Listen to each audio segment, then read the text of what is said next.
Scholars tell us that the first spy in history was the snake in the book of Genesis. In that story, it was Eve who was tempted by the snake in the Garden of Eden. But this time around, it was I who tempted the snake and got away with the forbidden fruit of knowledge. Forgive me, snake.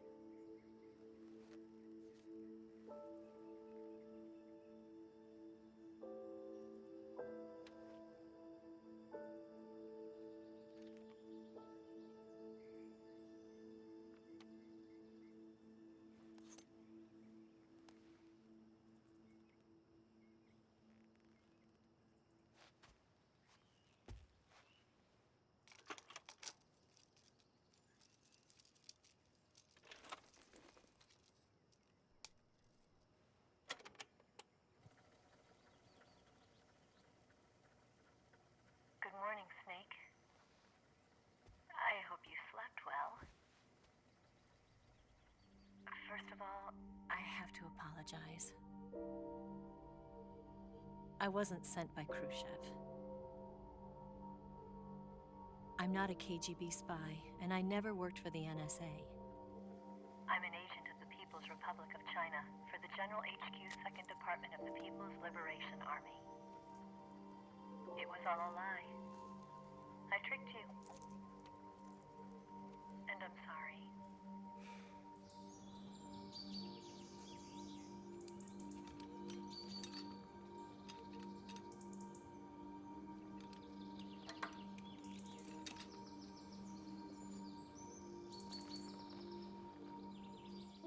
The philosophers still exist in China, too. You see, my mission was to find out where Volgin was hiding the philosopher's legacy and steal it. So I infiltrated his base as a KGB spy. The two NSA codebreakers who defected in 1960 were actually both men. The real Adam never showed up at the meeting place, saving me the trouble of having to eliminate him. I sneaked in by pretending I was Eva. And you and Sokolov and Volgin, you all believed me. The philosopher's legacy was originally held in common between the US, Soviet Union, and China. We couldn't let the Russians and the Americans take it all for themselves. The Chinese government had its eye on the legacy too. I got the film containing the legacy, and also the nuclear missile launch data from the Shagohod. 5 years ago, the Soviet Union stopped supplying us with nuclear weapons technology. Since then, China's Liaodong easing, hydrogen bomb, and space rocket projects have fallen behind. But with this data, our country will be able to develop its own nukes. We'll create a deterrent force to rival those of the US and Soviet Union. Everything has gone according to plan, thanks to your help. I too am one of the philosophers. I'm an agent of the philosophers, a graduate of one of their charm schools. I was raised in a joint US-Soviet-Chinese facility to become a sleeper agent. This was before the war. Back then, they were collecting children from all over the world.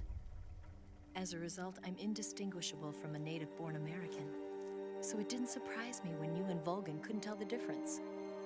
But she knew right from the beginning.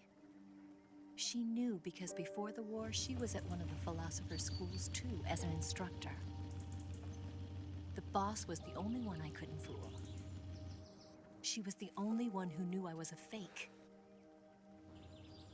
She told me everything. Why did she open her heart to me like that? At the time, I couldn't understand it. But now, I think I do. Snake. She wanted you to know the truth. She chose me to tell you. That's why she saved my life. I've lied to you so many times, but not this time. My orders from the government were to obtain the legacy and to eliminate everyone who knew the truth about what happened. In other words, I'm supposed to kill you.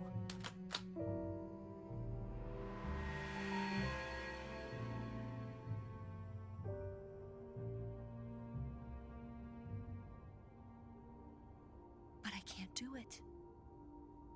Not because we loved each other, and not because you saved my life,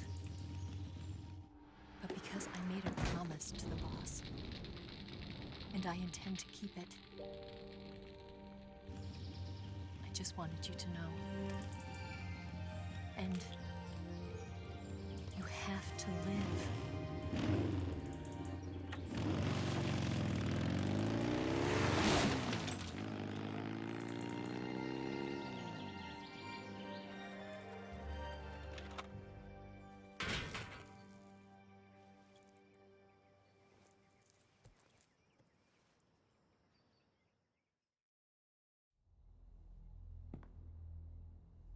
Snake, listen to me.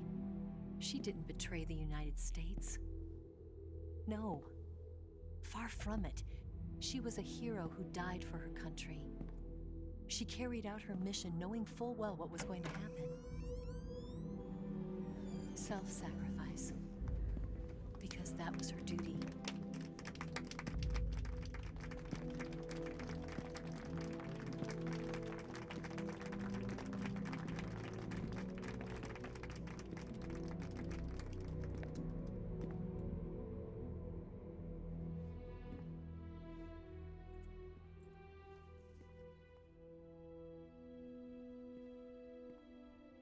You are above even the boss. I hereby award you the title of Big Boss.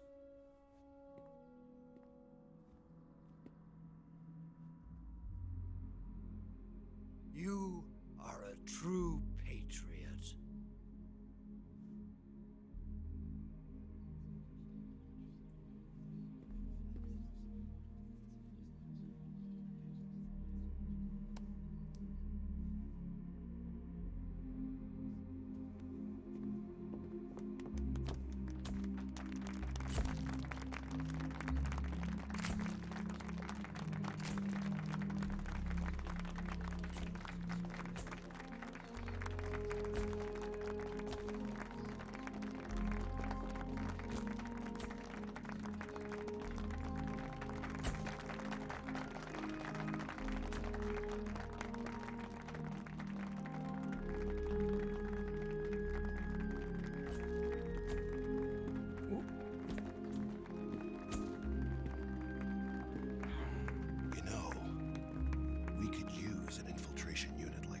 In the Army. Someone like him to handle our top secret sneaking missions for us. A man who combines the qualities of a soldier and an agent. The boss's defection was a ruse set up by the US government. It was all a big drama staged by Washington so they could get their hands on the philosopher's legacy. And the boss was the star of the show. They planned it so that they could get the legacy that Colonel Volgin inherited and destroy the Shagohod at the same time. Only a legendary hero like the boss could have earned Volgin's trust. Finding out where the philosopher's legacy was hidden was to be her greatest mission. Everything was going according to plan. But then something happened that no one could have predicted. Colonel Volgin fired an American-made nuclear warhead at Sokolov's research facility. Khrushchev demanded that the US government provide proof that it wasn't involved. They couldn't just abort the operation to steal the legacy. So the operation itself was greatly expanded and revised. The authorities in Washington knew that in order to prove its innocence, they'd have to get rid of the boss, and that one of their own would have to do the job. The public couldn't be allowed to find out about it. Not ever. This, they concluded, would be the best way to keep the whole thing under wraps. The boss wouldn't be allowed to come back home alive, and she wouldn't be allowed to kill herself. Her life would be ended by her most beloved disciple. That was the way the government wanted it. That was the mission she was given, and she had no choice but to carry it out. Her death at your hands was a duty she had to fulfill. Out of duty, she turned her back on her own comrades. A lesser woman would have been crushed by such a burden. The taint of disgrace will follow her to her grave. Future generations will revile her. In America as a despicable traitor with no sense of honor. And in Russia as a monster who unleashed a nuclear catastrophe. She will go down in official history as a war criminal. And no one will ever understand her. That was her final mission. And like a true soldier, she saw it through to the end. But I think she wanted you, of all people, to know the truth. She wanted to live on in your memory. Not as a soldier, but as a woman. But she was forbidden to tell you herself. And that's why she told me. Snake, history will never know what she did. No one will ever learn the truth.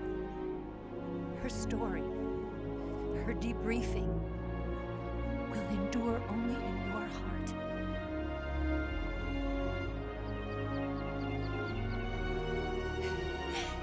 Everything she did for her country. She sacrificed her life and her honor for her native land.